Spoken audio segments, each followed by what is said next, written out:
OU నిరుద్యోగ JAC అధ్యక్షుడు మోతిలాల్ నాయక్ ఈరోజు 6వ రోజు చేరింది తన ఆమరణ నిరాహార దీక్ష. కనీసం మంచినీళ్ళు ముట్టకుండా ప్రాణాన్ని ఫలంగా పెట్టి నిరుద్యోగుల సమస్యలు ఏదైతే రేవంత్ రెడ్డి గారు ప్రతిపక్షంలో ఉన్నప్పుడు సోమాజిగూడ ప్రెస్ క్లబ్లో ప్రొఫెసర్ హరగోపాల్ గారు, ప్రొఫెసర్ కోదండరామిరెడ్డి గారు నిర్వహించిన ఆ సమావేశంలో ప్రతిపక్ష నాయకుని హోదాలో ఏదైతే హామీ ఇచ్చిండో ఆ హామీని అమలు చేయమని ఆమరణ నిరాహార దీక్ష చేపడితే తనను తీసుకుపోయి గాంధీ హాస్పిటల్లో పడేసి ఆ రోగులందరి మధ్యన లేని రోగాలను కూడా తగిలించే పద్ధతుల్లో అయినా తన నిరాహార దీక్షను కొనసాగిస్తుంటే మంచినీళ్ళు ముట్టకుండా ఉన్న పరిస్థితుల్లో ఇవాళ ఆరోగ్యం క్షీణించినటువంటి పరిస్థితి ఉన్నది. ఇప్పటికే నాకు తెలిసి 300 షుగర్ లెవెల్ దాటిపోయింది.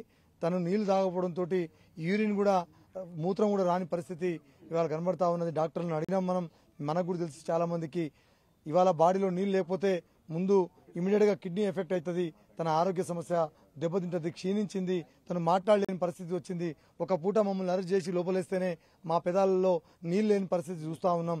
కానీ రేవంత్ రెడ్డి గారికి కానీ అందులో ఉన్న కోదండరామిరెడ్డి గారికి కానీ మొన్న గెలిచిన తీన్మార్ మల్లన్న కానీ వీళ్ళు రాజ్యం వచ్చినా ఏ పరిస్థితుల్లో రాజ్యం వచ్చినో తెలియదు. వీళ్ళకు ఎవరిని ముందు పెట్టి రాజ్యంలో కూర్చున్నారో తెలియదా? ఏమని హామీ ఇచ్చినారు? తను ఏమడిగినాడు? నిరుద్యోగులు ఏమడుగుతున్నారు? మెగా డిఎస్సిని 25,000 ఉద్యోగాలను పెంచండి అని అడుగుతున్నారు. మీరు చెప్పిన మాటే కదా. గ్రూప్ 2ను 2,000 ఉద్యోగాలకు పెంచండి అని అడుగుతున్నారు. మీరు చెప్పిన మాటే కదా. గ్రూప్ 3ని 3,000 ఉద్యోగాలకు పెంచమంటున్నారు. నువ్వు చెప్పిన మాటే కదా. ఇవాళ జియో నెంబర్ 46ను దాన్ని కూడా మీరు పరిశీలిస్తే న్యాయం చేస్తామని చెప్పేసి మీరు చెప్పిన మాటే కదా. తను అడిగింది ఏమైనా గొంతమ్మ కోరికనా? కాదు కదా. కనీసం నువ్వు 2 లక్షల ఉద్యోగాల్లో సంవత్సరంలో 2 లక్షల ఉద్యోగాలు ఫిలప్ చేస్తానన్న రేవంత్ రెడ్డి ఇవాళ 7 నెలలు కావస్తుంది. మా సోదరుడు రాజారాం యాదవ్ చెప్పినట్టు 7 నెలల్లో కనీసం 40,000 50,000 ఉద్యోగాలు కూడా ఫిలప్ చేయకపోతే మరి నిరుద్యోగులకు ఏ రకంగా న్యాయం చేసినట్టు అవుతావు? మరి 10-12 సంవత్సరాల నుంచి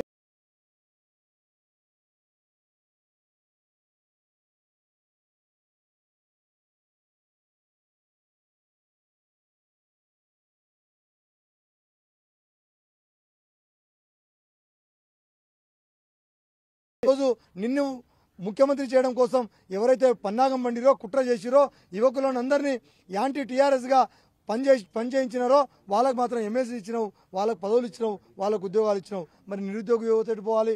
ఇంకా ఎంత పోరాటం చేయాలి? ఆనాడు బ్రిటిష్ వాళ్ళతో పోరాటం చేస్తారు, స్వాతంత్రం తెచ్చుకున్న దాంట్లో యువత ఉంటారు. ఆంధ్రోళన మీద పోరాటం చేస్తారు, తెలంగాణ తెచ్చుకున్న దాంట్లో యువత ఉంటారు. ఉద్యోగం కోసం పోరాటం చేసిన యువత ఉంటారు. తెలంగాణ రైతాంగ సాయుధ పోరాటంలో యువత ఉంటారు. మరి ఇంకా తెలంగాణ తెచ్చుకున్న తర్వాత వచ్చిన ప్రభుత్వం కనీసం యువత గురించి ఆలోచించకపోతే ఇక మీరు దేనికి ఉన్నట్టు? మీ జీవన్ రెడ్డి ఆయన రాజీనామా చేస్తుండని ఒక్క మాట చెప్పినో లేదో 5-6 మంత్రులు తన చుట్టూ పోయిరే.